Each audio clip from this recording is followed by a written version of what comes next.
성경 복음서에 보면 태초에 말씀이 계시니라, 이 말씀이 하나님과 함께 계셨으니 이 말씀은 곧 하나님이시니라. 이 말씀이 육신이 되어 우리 가운데 거하심에 우리가 그 영광을 보니 아버지의 독생자의 영광이요 은혜와 진리가 충만하더라 라고 했습니다. 이 독생자 예수 그리스도, 그를 영접하는 자, 곧 그 이름 믿는 자들에게 하나님의 자녀가 되는 권세를 주셨다. 이 자녀는요, 영원한 하나님의 집에 들어가게 되는 거예요. 하나님의 자녀는 하나님이 보호하시는 줄 믿습니다. 하나님의 자녀는 하나님이 지키고 인도하시는 줄 믿습니다. 그런데 이 자녀는요, 잘못하는 경우가 있잖아요. 그러면 징계도 하나님이 하시는 거예요. 제가 저희 아이들을 잘못했을 때 혼을 내고 그렇게 하지, 옆집 아이를 혼낼 수는 없는 일 아닙니까?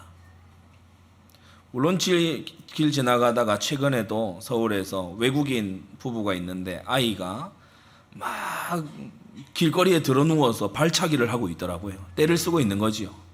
제가 가서 Hey, listen to your mom. 너 엄마 말 들어. 그러니까 엄마가 고맙다는 거예요. 그리고 저는 더 하지 않았어요. 왜냐, 제가 그 아이의 아버지도 아니고 그 아이의 삼촌도 아닐 뿐더러 지나가는 행인이기 때문이지요. 너에게 징계가 없으면 사생자요 참아들이 아니라고 하셨습니다.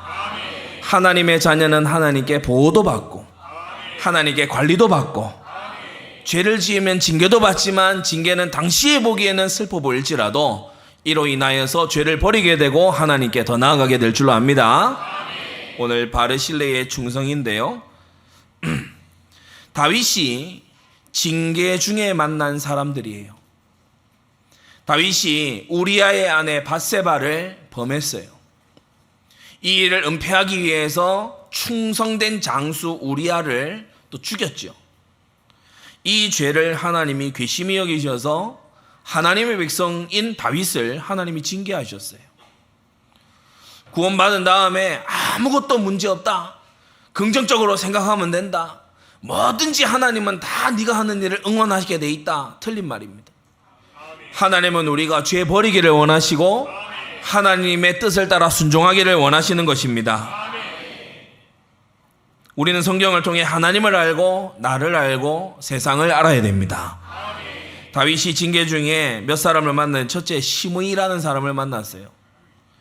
이 시므이라는 사람은 베냐민 지파에 있는 사람인데 이 다윗하고 지파가 서로 다르긴 하지요. 하지만 이스라엘 사람입니다. 근데 이 시므이라는 사람이 나오면서 공연히 광분해요. 관계없이 광분해요. 다윗에 의해서 죽임당한 우리아, 장군 우리아의 가족이면 또 몰라. 근데 시므이는 그것도 아니에요. 관계없어요. 그런데 왜 꼭 그런 사람 있잖아요. 자기에게 피해가 있는 것도 아닌데 막 공연히 막 나서서 광분하는 이런 그 사람이 시므이입니다. 관계없이 나오면서요, 광분해요. 그러면서 다윗을요 심히 저주하는데 다윗이 시므이에게 뭐 잘못하지는 않았어요. 그런데 막 저주해요.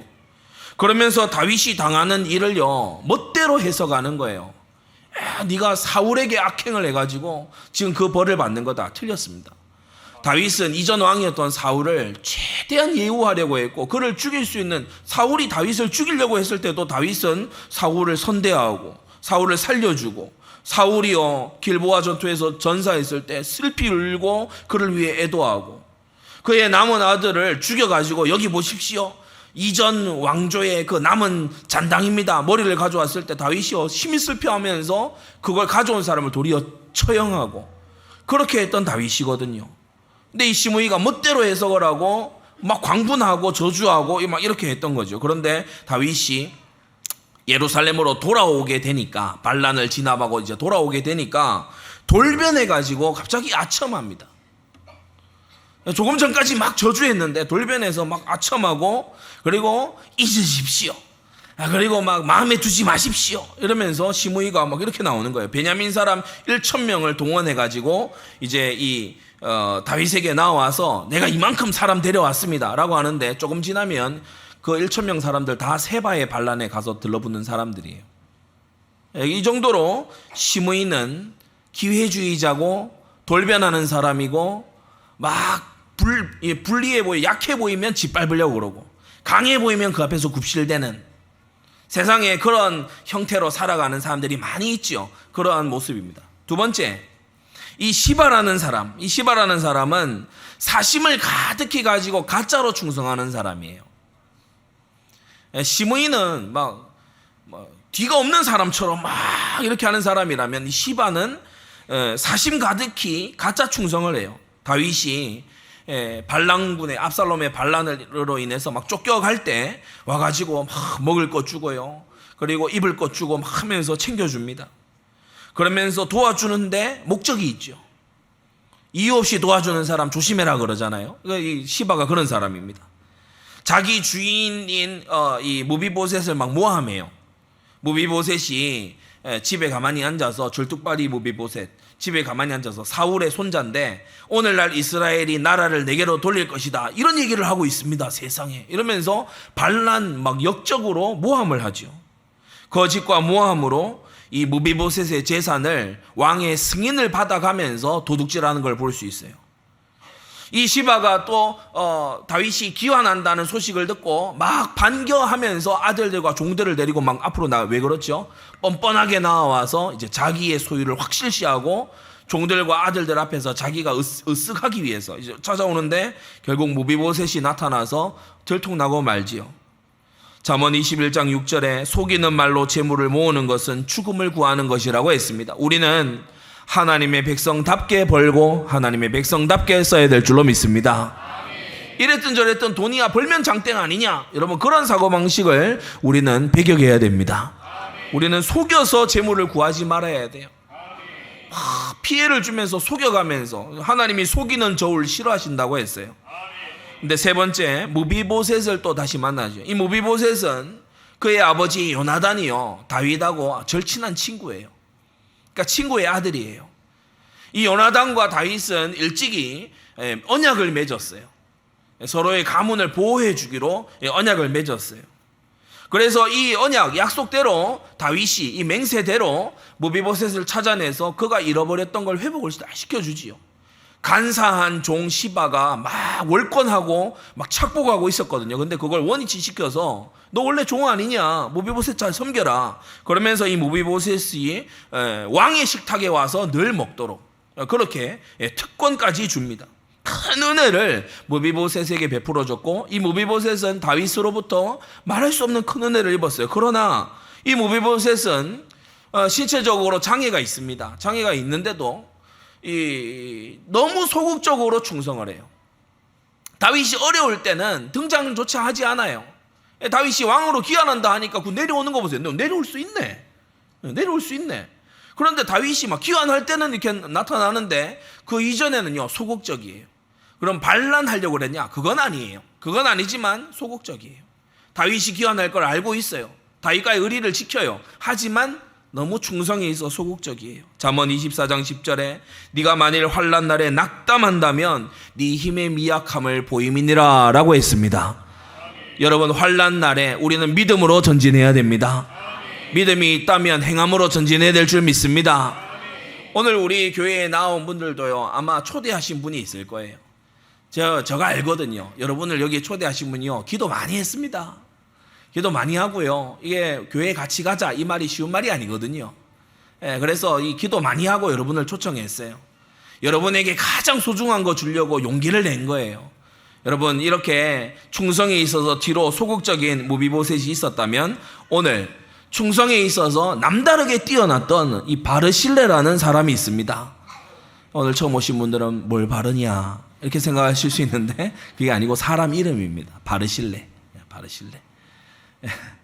아들 이름은 김함이에요. 왜 김씨가 나오냐? 그게 아니고 히브리어 이름이에요. 히브리어 이름이라서 오해하시면 안 됩니다. 오늘 바르실레라는 이 노인, 이 사람 우리가 보게 되지요. 잠언 20장 6절에 보게 되면 새 번역에는 이렇게 번역하고 있어요. 스스로를 성실하다고 말하는 사람은 많으나 누가 참으로 믿을 만한 사람을 만날 수 있겠냐라고 했어요.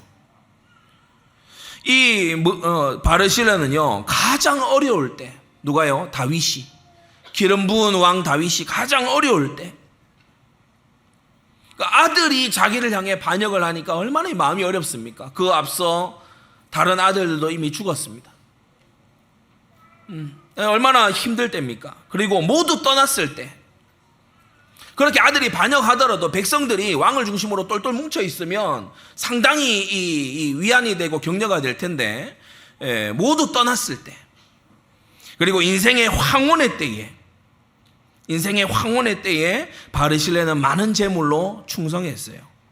그의 나이 80세에 이르러서 바르실레는요, 많은 재물을 들여서 충성한 것을 볼 수 있습니다. 성경에 이르기를 네 보물이 있는 그곳에 네 중심이 있다라고 했는데, 여러분 그렇지 않습니까? 사람이 마음이 없는 곳에는 돈을 안 씁니다. 마음이 있는 곳에는 돈을 쓰고 시간을 쓰고 그렇게 되게 돼 있죠. 이 바르실레는요, 많은 재물로 충성한 거예요. 오늘 요단 동편 길르앗의 큰 부자 이 바르실레라는 사람의 충성을 함께 보겠습니다. 이 이름의 뜻이 특이해요. 바르실레, 그 이름 뜻이 뭐냐면 강철이라는 뜻이에요. 강철, 아이언, 강철이라는 뜻이에요. 부모님이 자녀 이름을 강철로 지었다는 것은 굉장히 그 의중이 있는 겁니다. 너는 뚝심 있게 밀고 나가라. 너는 흔들리는 자가 되지 말아라. 너는 강한 자가 되어라. 뭐 그런 뜻 아니겠습니까? 이 바르실레는 효성도 지극했지만 그 부모님의 마음처럼 상당히 두려움 없이 충성하는 그러한 사람이었어요. 그래서 세 가지인데요. 바르실레는 두려움 없이, 사심 없이, 그리고 아낌 없이 충성했습니다. 다시, 바르실레는 두려움 없이, 사심 없이, 아낌 없이 충성했다.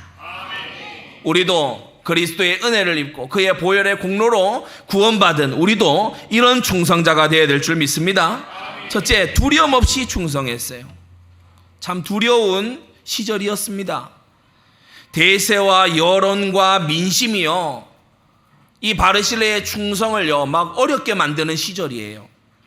근데 이 바르실레 흔들리지 않습니다. 압살롬, 반역한 왕 압살롬이 온 백성의 지지를 받고 있을 때예요. 그리고 승승장구하고 있을 때예요.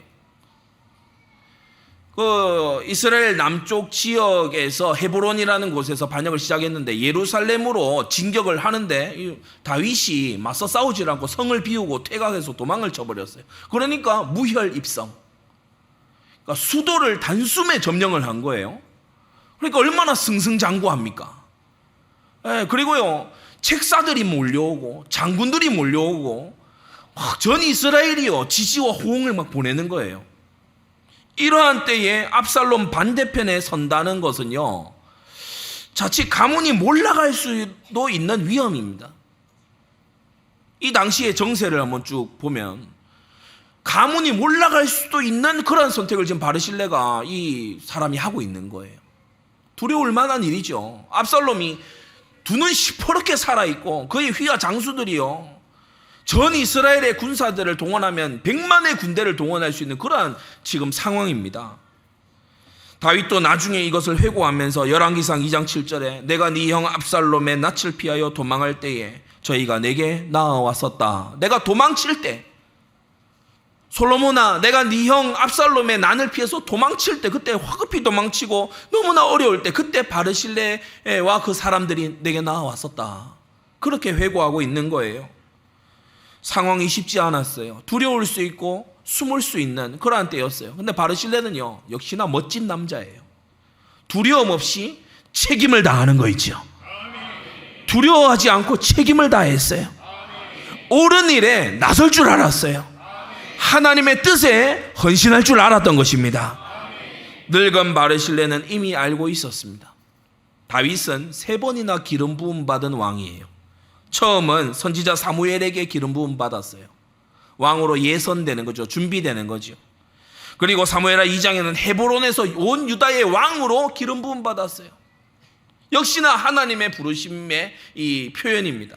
그리고 사무엘하 5장에는요, 예루살렘에서 이제는 유다만이 아니고 이스라엘 12지파의 왕으로 이제 기름 부음을 받으면서 그것만이 아니죠, 이스라엘과 언약을 맺었어요. 하나님 앞에서는 기름 부음 받은 왕이요, 백성들에게는 언약의 왕으로서 이 다윗은요 3번의 기름 부음이 있었던 것입니다. 그러면서 사무엘하 7장에 다윗이 성전을 짓겠노라는 이 열망을 보일 때 선지자 나단을 보내셔서 하나님께서 무엇을 약속하시죠? 너의 왕위가 영원히 견고하리라. 아멘. 이 말씀은 훗날 예수 그리스도의 영원한 왕권으로 성취되는 줄 우리가 또한 믿습니다. 다윗 언약이 다윗에게 있어요. 선지자가 와서 왕위가 영원할 거다 이런 약속을 한 거예요. 그리고 사무엘하 12장에요. 다윗이 범죄에서 책망당하고 있는 그때에도 이 선지자가 나와서 뭐라고 하느냐? 여호와께서 당신의 죄를 사하셨나니 당신이 죽지 아니할 것이다 라고 했어요. 징계는 받지만 하나님이 당신의 목숨을 가져가지는 않으실 것이다. 징계를 예고받는 속에서도 여전히 하나님의 약속이 그에게 있는 거 있지요. 다윗은 선지자가 기름 붓고 백성들과 언약 맺고 하나님께 언약을 받은 왕입니다. 그러니까요, 이 왕은 보통 왕이 아니라는 걸 바르실레는 알고 있어요. 하나님이 징계하고 관리는 하시지만 하나님이 결코 버리지 않는다. 이걸 바르실레가 알고 있는 거예요. 여러분도 이것을 알아야 될 줄로 믿습니다. 여러분이요, 하나님이 하시는 일에 돕잖아요. 여러분에게 형통함이 따르게 될 겁니다. 여러분이 하나님의 뜻에 방향 맞추잖아요. 하나님의 역사와 손이 보이게 될 줄로 믿습니다. 사무엘상 26장 9절 다윗이 한 고백이지만 이 참 진리의 이 부분 아닙니까? 누구든지 손을 들어 여호와의 기름 부음을 받은 자를 치면 죄가 없겠느냐? 하나님이 당신의 거룩한 사역을 위해서 기름 부은 자 그를 친다면 죄가 없겠냐? 바르실레가 알고 있는 거예요. 당장은 짐승같이 힘센 이 압살롬이 강해 보여도 기름 부은 왕은 그의 왕위로 기환할 것이다. 그걸 알고 있어요. 기억하십시오. 결말을 알면 두렵지 않습니다. 결말을 알고 끝을 아는 자는 두려움이 없습니다. 여러분 큰 믿음이 있게 되기를 바랍니다. 두 번째, 바르실레는 사심 없이 충성했어요. 얼마나 많은 사람들이 대가를 바라고 충성의 모양을 흉내냅니까? 그런데 바르실레는요, 사심 없이 충성하는 거 있죠.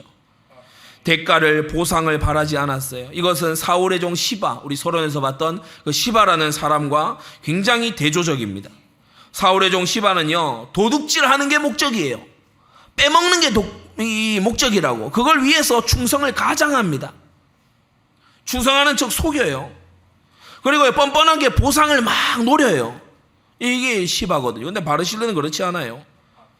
바르실레에게 왕이 말하잖아요. 예루살렘으로 내가 돌아가니까 같이 갑시다. 바르실레여 같이 가자. 예루살렘에 가면 모든 것이 있고 내가 왕이니까 내가 너를 공개해. 다시 말해 내가 너에게 필요한 걸 공급해 주겠다.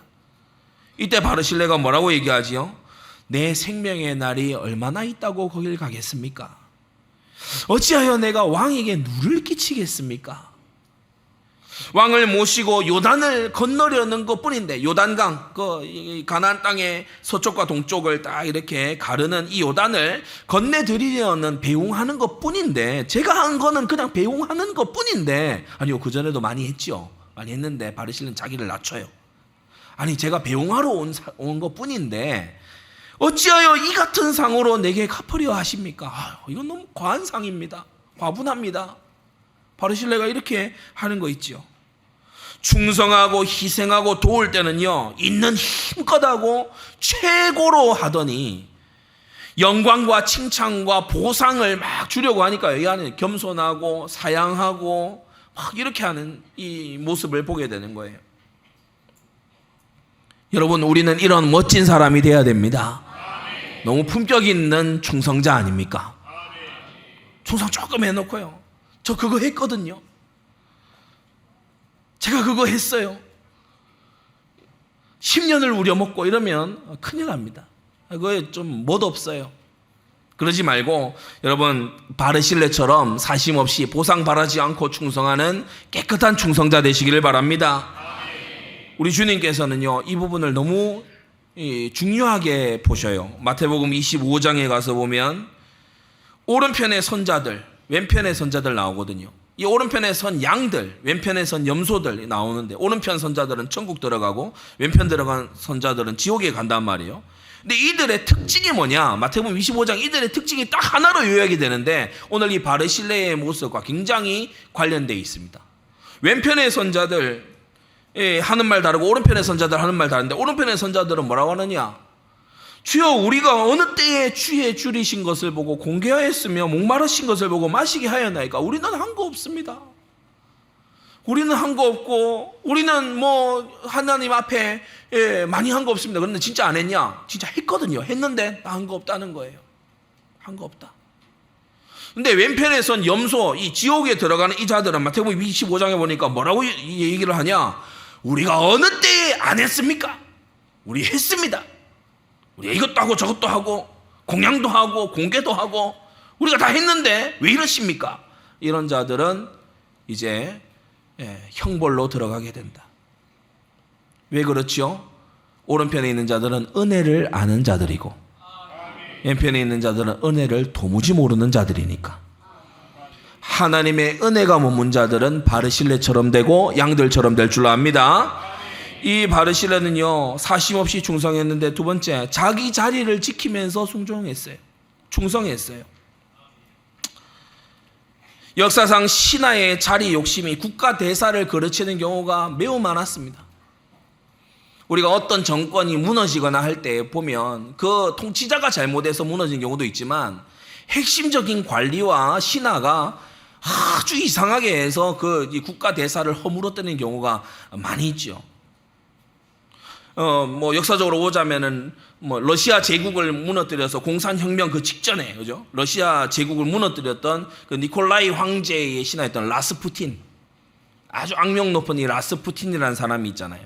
그러니까 이 왕의 신임을 등에 업고 막 악행을 저지르는 거예요. 그러니까 동달아서 왕도 막 불명예를 뒤집어쓰고 민심은 막 요동치고 결국 나라가 무너지잖아요. 우리 조선 역사를 살펴봐도 연산군의 그 신하였던 임상웅이라는 사람, 이 사람은 굉장히 간신이거든요. 이 사람이 막 간신배 노릇을 하고 이렇게 하니까요. 이제 혁명이 일어나고 왕이 폐위되고 뭐 이렇게 되는 일이 이제 같이 벌어지게 되지요. 역사상 신하가 자리 욕심을 낼 때 왕국이 위험에 처한 예는 이외에도 수없이 많습니다. 자리 욕심을 내서 대사를 그르치는 이런 경우가 많지요. 바르실레는 사실 다윗이 왕위로 복귀하는데 1등 공신입니다. 유단 동편에서 바르실레가 제일 충성했고 다시 예루살렘으로 돌아오는데 거의 개국 공신이나 다름없이 이 바르실레가요 역할을 톡톡히 했거든요.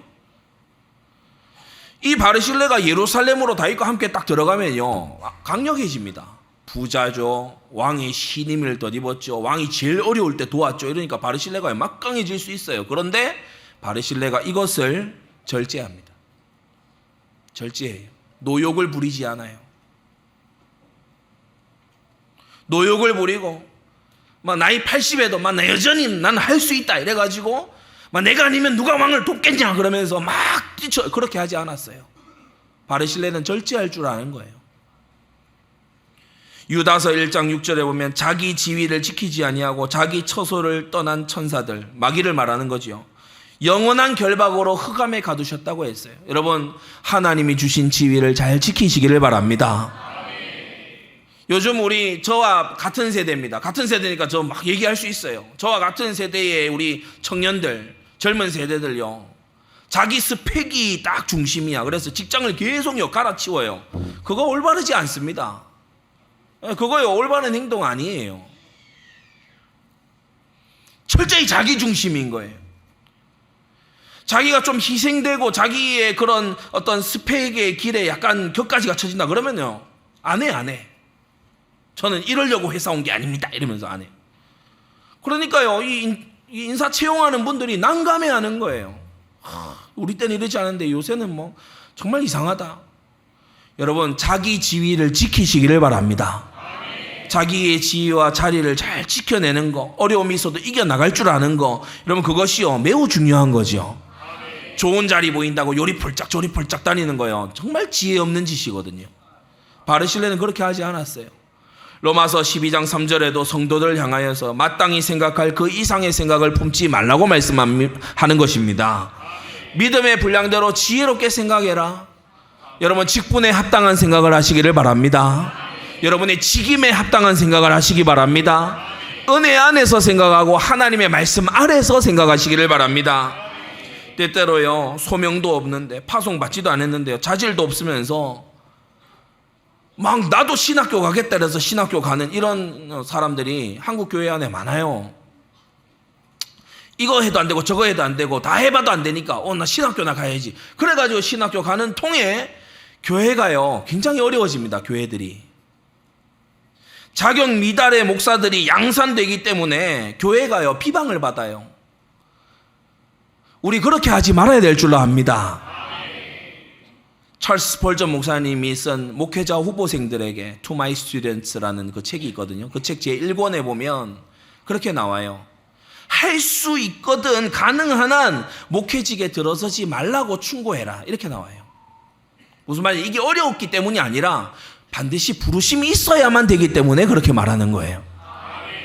그냥 좋아 보인다고 마구 뛰어들고 그렇게 할 일이 아니죠. 불러야지 나올 수 있는 겁니다. 예레미야 14장 15절에도요 여호와께서 말하지 아니하셨는데 가서 여호와의 말씀이다 하면서 자기 마음대로 얘기해 버리는 거예요. 에스겔서 13장에도요 시키지 아니했는데요 내가 선지자다 하면서 가갖고 해버리는 거예요. 사도행전 19장에서는 어떤 장면이 나옵니까? 스게와의 7 아들이라는 이 7명 아들들이요 내가 예수의 이름을 빙자해서 말하는데 라고 하는데 이 마귀가요 비웃으면서 뭐라고 하냐, 내가 예수도 알고 바울도 아는데 넌 누구냐. 그러니까 이게요 귀신과 흑암 세력이 볼 때 완전 비웃음거리예요. 소명도 없고 파송도 안 받았고 자질도 없고 영권도 없으면서 막 하려고 하는 거야. 여러분 직분은 욕심내는 게 아니고 하나님께로부터 받는 것입니다. 그리고 여러분 정말 하나님께서 주신 믿음의 분량대로 생각하시기를 바랍니다. 바르실레는 욕심내지 않았어요. 가서 왕의 책사, 왕의 조언자 그 자리 욕심내지 않았어요. 요단 동편에 그대로 있는 거 있죠. 마지막 세 번째, 바르실레는 아낌없이 충성했어요. 아낌없이, 남김없이. 대충 정도껏 적당히 할 수도 있었습니다. 바르실레 많이 했어요. 이제 압살롬은 죽었고 반란은 진압됐습니다. 다윗이 이제 다시 왕위로 복귀합니다. 그동안 이미 많이 공개했어요. 나 얼마나 지금 다윗 왕에게 드렸지? 계산해 볼 수 있습니다. 이쯤 하면 충분히 했다 이렇게 여길 수 있습니다. 우리가 그러지 않겠습니까? 성전 건축을 위해서 저도 참 생애에 이전에 없었던 헌금을 하나님 앞에 했는데 저도 한켠에서 그런 마음이 들더라고요. 야, 이쯤 하면 정말 많이 했다 이런 마음이 한켠에서 이렇게 싹 트더라고요. 근데 다윗의 헌신을 보면 정말 부끄러운데 이게 이런 게 안에서 싹 트더라고. 바르실레도 그럴 수 있어요. 많이 했잖아. 그리고 자기만 했잖아. 얼마나 자기 스스로 위안을 삼을 수 있습니까? 이제 배웅하고 인사하면 끝입니다. 다시 평안한 부자의 삶으로, 다시 평안한 노후를 보낼 수 있습니다. 그런데 두 번째, 그런데 이 마지막 배웅하러 나온 이 자리에서 자기의 아들 김함을 바쳐요. 이때 원어를 제가 주보 드린 다음에 가서 원어를 봤거든요. 정관사가 들어있어요. 그 아들. 그러니까 아들이 하나였어. 아들이 하나예요. 이 아들 김함을 바쳐요. 김함을 바쳐요. 그 이후에 이제 이스라엘의 오랜 관습을 따라서 양자를 드리거나 이렇게 했겠죠. 그러니까 이제 가문을 물려나가려면 그렇게 하겠죠. 하지만 자신이 사랑하는 아들 김함을 다윗을 따라 요단을 건네보냅니다. 왕의 종 김함이 여기 있사오니 청컨대 저로 내 주 왕과 함께 건너가게 하옵시고 왕의 처분대로 저에게 베푸소서. 이 김함은요 바르실레에게는 노년에 의지할 혈육이고 전 재산과도 못 바꿀 존재고 나처럼 내가 내 부모의 묘소를 지키듯이 나의 묘소를 지켜줄 소중한 아들입니다. 그런데 이 아들 김함을 요단강 너머로 보내는다는 것은 바르실레의 충성의 절정의 모습입니다.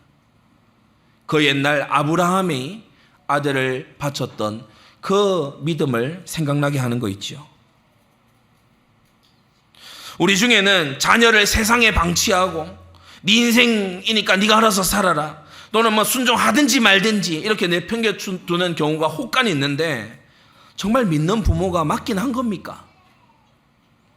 바르실레는 자녀의 평생을 왕께 헌신한 거 있죠.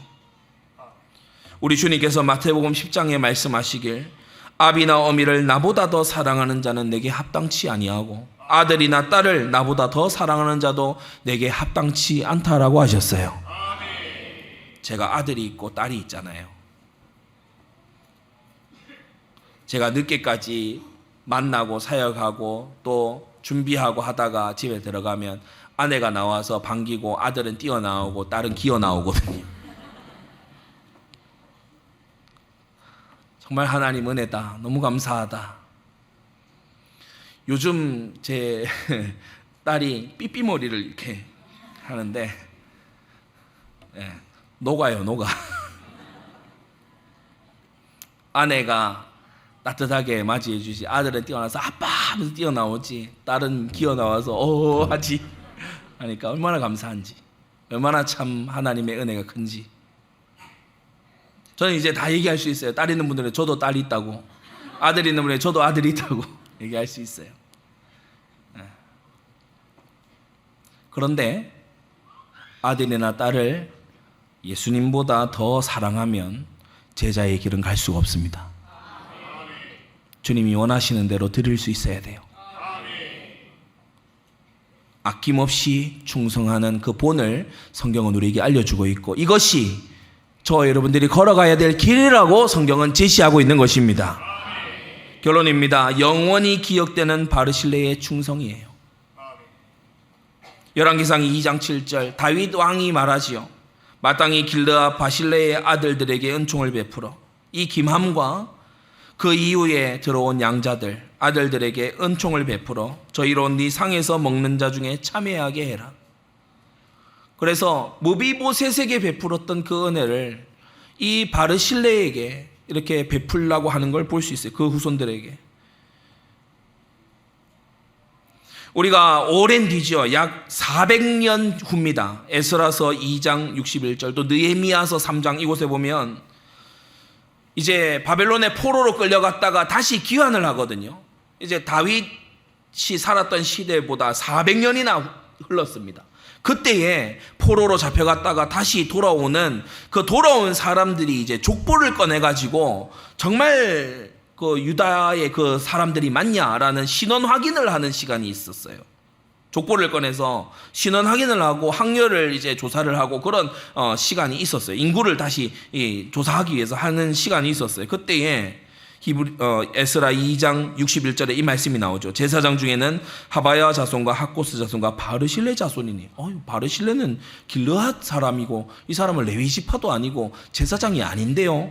어떻게 된 영문인가? 바르실레는 길르앗 사람 바르실레의 딸 중에 하나로 아내를 삼아서 자기의 장인어른 바르실레의 이름으로 계명을 한 거예요.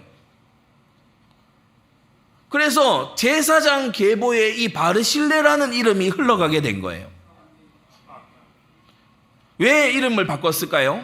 이 바르실레라는 이 늙은 거부, 엄청난 부자이지만 기름 부음 받은 왕을 두려움 없이 사심 없이 아낌없이 충성한 이 사람을 기념하기 위해서 그 사람의 이름을 따서 바르실레의 이름으로 이름한 자가 440년 뒤에 등장하는 거예요. 유다 백성들에게 계속해서 회자된 이름, 계속해서 충성의 대명사로 확인된 이름, 그 이름이 바르실레입니다. 그리고 오늘 저와 여러분들이 이 이름을 다시 만났습니다. 오늘까지도 충성하면 바르실레. 그는 두려움 없이 모두가 압살롬을 따라갈 때 기름 부은 다윗에게로, 그는 사심 없이 보상과 대가를 바라지 않고 자기의 지위를 지키면서 그러면서 그는 아낌없이 많은 것으로 충성했지만 자신의 아들까지도 바치는 이러한 충성의 대명사로 기억되고 있는 겁니다. 주님의 교회가 기억하고 우리 주님께서 영원히 기억하시는 소중한 이름인 줄로 믿습니다. 우리 함께 기도하고 우리 복음을 듣는 시간을 가지도록 하겠습니다. 제가 기도하겠습니다. 거룩하신 아버지 하나님, 은혜를 감사합니다. 바르실레의 충성을 기억하고 이 충성을 본받고 따라가는 우리가 될 수 있도록 역사하여 주시옵소서. 우리도 두려움 없이 사심 없이 아낌없이 충성하는 주님의 백성 되게 하여 주시옵소서. 예수 그리스도의 이름으로 기도드리옵나이다. 아멘.